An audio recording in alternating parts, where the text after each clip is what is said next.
Good morning. Can the deputy clerk please call the roll? Legislator May. Here. Legislator Meeker. Here. Legislator Burtis. Here. Legislator Thompson. Here. Legislator Block. Here. Legislator Erickson. Absent. Oh, great. Not absent. Here. Legislator Romeo. Here. Legislator Ryan. Here. Legislator Denton. Here. Legislator McCarron. Here. Legislator Knapp. Here. Legislator Bush. Here. Legislator Kelly. Here. Legislator Brown. Absent. Legislator Garland. Absent. Legislator Hernandez. Here. And Madam Chairwoman. Here. This public hearing regarding increasing the income limitation relative to partial exemption from real property taxes for persons 65 years of age and older is called to order at 11:36 a.m. Resolution 1026, which authorized this public hearing, has been entered into the record. Was the notice duly published? It was. We will now call up speakers with a 20-minute time frame allotted. We have 4 speakers, and so we will be able to have up to 5 minutes per speaker. I have the sign-in sheet here. If we have time remaining of the time allotted, we will allow time for additional speakers to speak. First up, when you come to speak, please come to the microphone that is right here. First up is Mabel Wilson, and on deck is Bita Karpinska.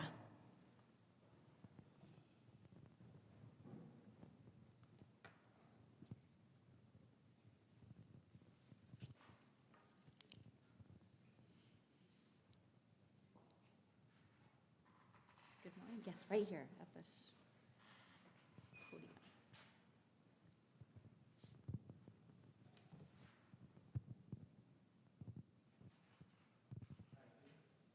Yeah, exactly. Yep. Good morning, everyone. And I just love that we are all blessed in here doing social justice work, especially for our elders. I'm here to speak about trying to build a home. And I'm somewhere either on that sheet of paper with the amount of our income or maybe below that. My idea is that it's great because a lot of us senior citizens that are in my bracket, I suffered from and still suffered from substance abuse and mental health, and I was not able to bring up my money for a great income. I have some type of income. But with this resolution to make it equal and equitable for us seniors to buy a home or build a home is great. We need this in this city and in this county because I myself want a place to stay. I would like to build a tiny home. And also I feel that if we get enough senior citizens, because I live in pioneer homes, that don't want to be in this new East Adam thingamajig that they're talking about, if we can get enough consortium for us seniors to be able to buy tiny homes for us not living in housing, but living in our individual senior citizens communities where we can afford our own small homes and have our grandchildren, great-grandchildren to visit us. This is important to me. I'm 76 years old. Don't lack a lot of funds, but I believe this legislation, not only for myself, would also trickle down and trickle up to all of us that are in these certain categories that might have got injured in their young lives and still not making enough money, but seniors need to be on this list to get ahead and leave a legacy. This is a legacy for all of us that has low income. And with the vote here today to combine the work that you people are doing, it's great. And we need this initiative. Vote yes. Thank you.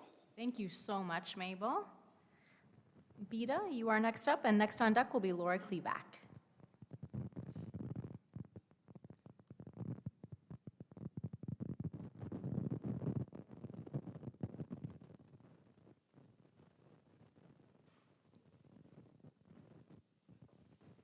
Thank you so much for the opportunity.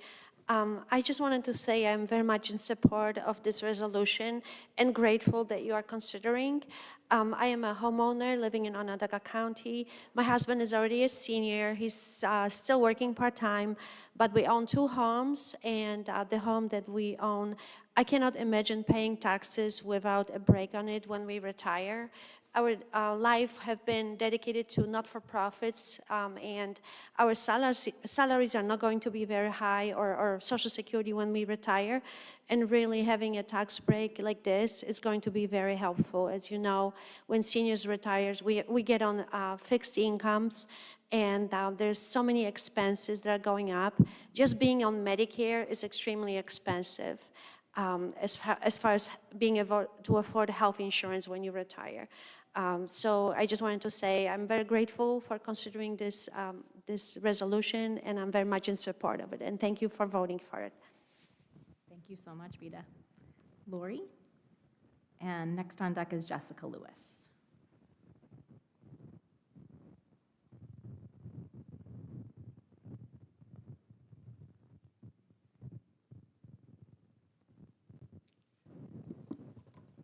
Good afternoon. My name is Lori Klevek. I'm the Senior Director for the Center for Healthy Aging at Interfaith Works, and I also convene the Greater Syracuse Aging Services Coalition, and I'm really glad to be here today talking to you about affordability for older adults in Onondaga County.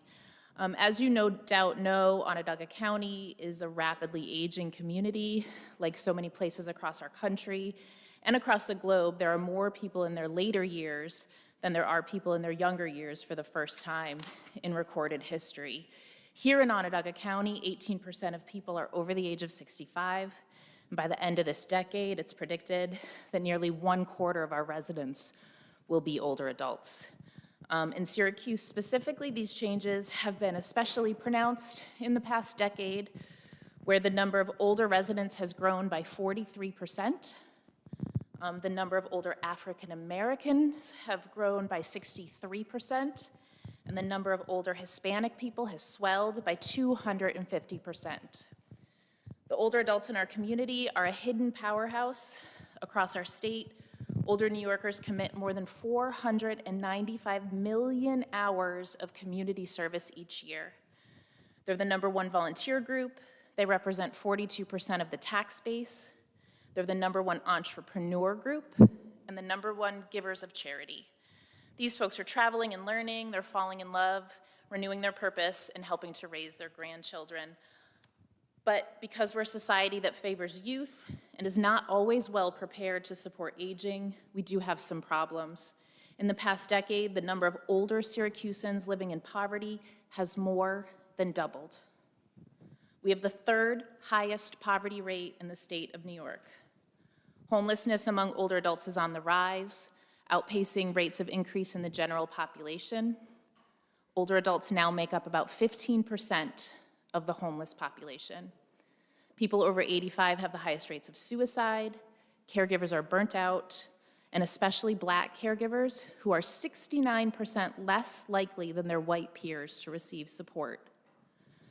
Yet despite this expanding population and evolving needs, less than 1% of the New York State budget is allocated to aging-specific needs. So I'm grateful to you all for listening to us today and for taking seriously your role as champions for aging. The resolution that you're considering today is an important step. When older adults are able to stay in their homes, and over 90% of older adults want to age at home. They age better. It also costs them less to age at home.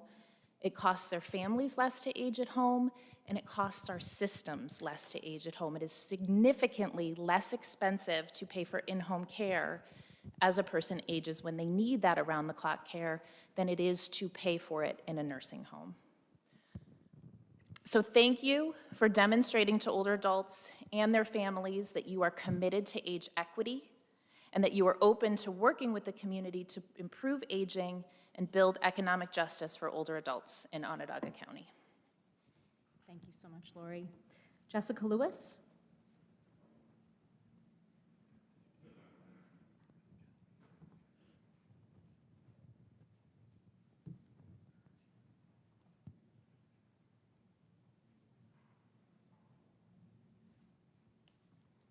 Good morning, everyone. My name is Jessica Luis, and I am the Assistant Manager of the Aging Services Coalition at Interfaith Works. And I'm going to read 2 letters that were sent from the older adults that we work with who are in support of this resolution.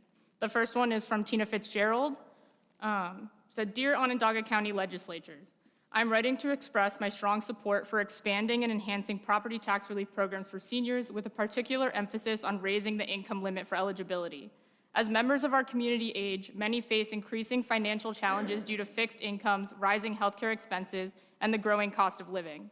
Property taxes, while essential for funding public services, can become a significant burden for senior citizens striving to remain in their homes and maintain their independence. Current property tax relief programs provide essential support, but the existing income limits often exclude seniors who, while not wealthy, live just above the cutoff and still struggle to afford their property taxes. Raising the income threshold would allow more seniors to qualify for much-needed relief, ensuring that those who dedicated their lives to building our community are not forced to leave their homes due to financial constraints. Supporting this change not only reflects our community's values of compassion and respect for elders, but also helps prevent displacement and the associated social and economic costs. It enables seniors to age in place, maintains neighborhood stability, and upholds the dignity of our older residents. I urge you and other decision makers to consider raising the income limit for senior property tax relief. By broadening eligibility, we can provide meaningful support to a greater number of seniors, allowing them to continue living in the homes and communities they cherish. Thank you for your attention to this important issue and for your commitment to our senior residents. The second letter is from one of our senior companions, Dorothy Money. To the legislatures, I would like to comment on the proposal to raise income limitations on seniors to receive property tax breaks. I have lived in DeWitt for 7 years and lived in Manlius for 20 years before that. In both towns, I own my own home. I could only manage to continue owning the properties because I received the senior low-income tax reduction for the school districts. My property taxes in Manlius from 2000 to 2018 range from $2,000 to $4,000, depending on whether or not I qualified for the tax reduction. In all those years, my adult son lived elsewhere and no other children lived with me. Manlius conducted a census every year to determine which households should pay for the huge high school and expensive programming. Once in DeWitt, I was surprised to experience an even higher tax bill. My property taxes in 8 years have ranged from $4,000 to $7,000.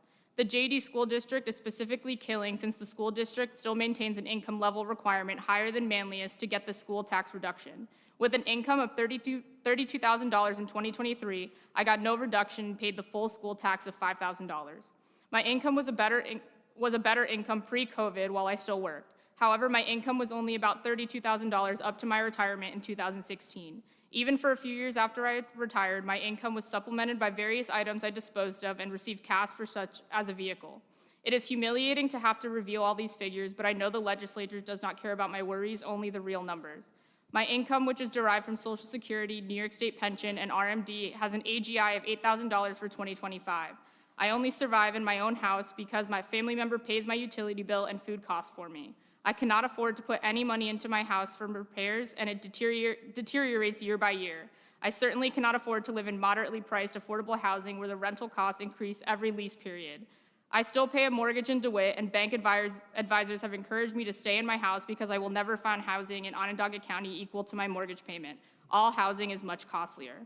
I hope it is sinking into you what it means to be 76 years old and live in Onondaga County. Please adjust the income to a livable method for those of us on a fixed and low income. So thank you again for your consideration on this resolution. Thank you so much. That is all I have on my list. Is there anyone else who did not sign up that wishes to speak?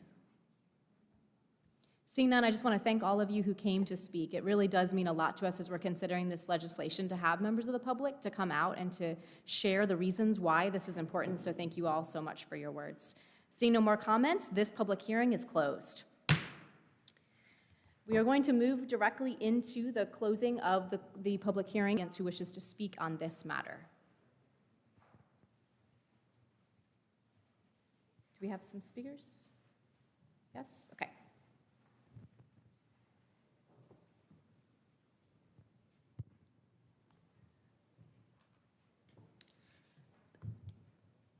For this public hearing, we're going to keep the same time limit as the last time, which is a 3-minute time limit.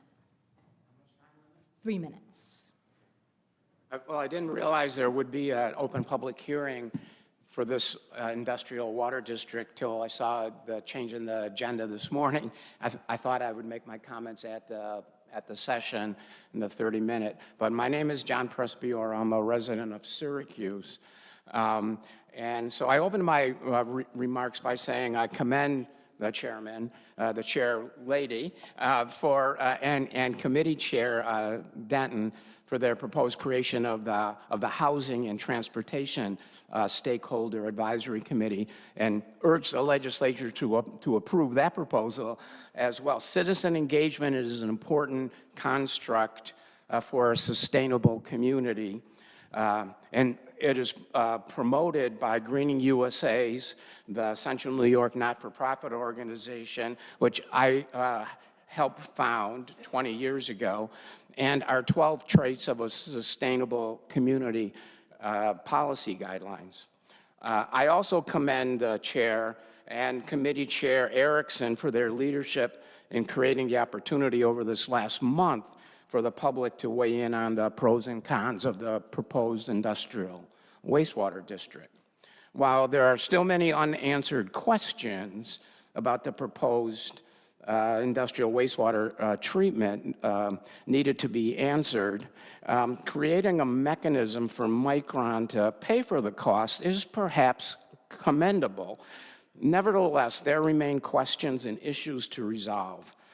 Since I've already submitted comments via email on several times, and as my colleagues have, I will keep my comments just brief. My personal opinion is that approval of today's district resolution should be held until much more is known about what exactly Micron will be asked to pay for, how will the payments be made, and on what schedule, but more importantly, what treatment goals the county will adopt in the interest of protecting the environment and the health and safety of residents now and for future generations. And also, and what risk Onondaga County will be assuming.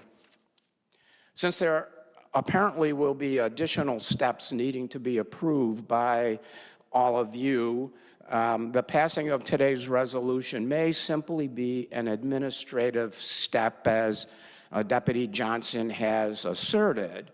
If this is true, then a high level of public scrutiny, transparency, and discussion must follow in order to protect residents, avoid financial and environmental risks, and endeavor to avoid the pitfalls and lack of transparency which the sludge dryer project has been saddled with.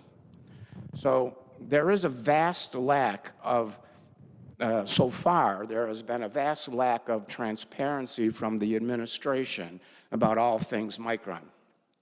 The proposed resolution should be amended to require or held in order to obtain, at a minimum, a meta plan or a framework which describes steps, proposed timeline for the creation of the district, the goals and timeline for the ensuing industrial wastewater project development, the financial as well as risk management objectives of Onondaga County, and a public engagement and transparency plan. So I urge you to perhaps use this opportunity to extract from the administration a written plan of, the steps that are going to follow up here, whether you want to hold it or proceed, but perhaps you could amend it to require such steps be provided by the administration prior to other steps in the process being proposed and approved. Thank you, finally, for the opportunity to speak today, and I'd be happy to answer any questions you may have now or in the future. So thank you very much. Thank you, John. Appreciate it. And please check in with the deputy clerk, too, before you leave. Are there any additional comments to be made regarding the adjourned public hearing of the creation of Oak Orchard Industrial Sewer District, which was originally opened on February 17th? Seeing none, this public hearing is officially adjourned and closed. That is all our public hearings. If there are any additional folks who are wishing to make comment, there will still be a public comment period that is taking place in our regular session.